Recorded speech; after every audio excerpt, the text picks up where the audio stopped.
U.S. President Joe Biden will use a trip to an emergency NATO summit next week to demonstrate Washington's iron-clad backing for its allies, the White House said Tuesday.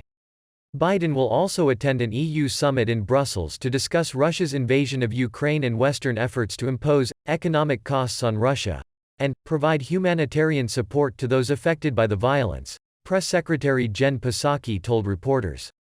At the March 24 NATO summit, also in Brussels, Biden will reaffirm our iron-clad commitment to our NATO allies, she said.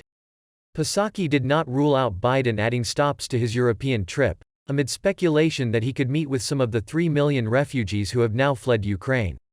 She said his real focus right now is to meet with NATO partners in Brussels. If there are additional steps, we'll share all those details. Addressing a key Russian concern used to justify the invasion, Ukrainian President Volodymyr Zelensky said earlier Tuesday that Ukraine should accept that it would not become a member of NATO. If Russian forces attack a NATO country, all members of the transatlantic alliance, including the United States, are obligated to come to its aid militarily. The emergency NATO summit will address Russia's invasion of Ukraine, our strong support for Ukraine, and further strengthening NATO's deterrence and defense, NATO Secretary General Jens Stoltenberg said in a tweet. At this critical time, North America and Europe must continue to stand together.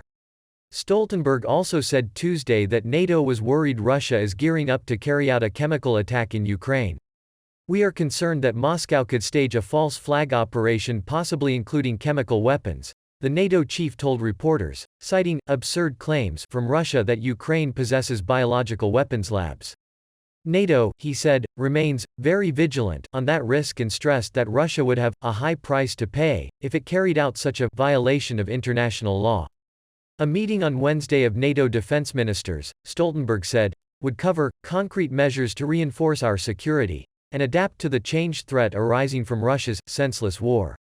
This could include substantially more forces in the eastern part of the alliance at higher readiness and with more pre-positioned equipments, on top of the bolstered NATO forces already sent to NATO countries bordering Ukraine, he said.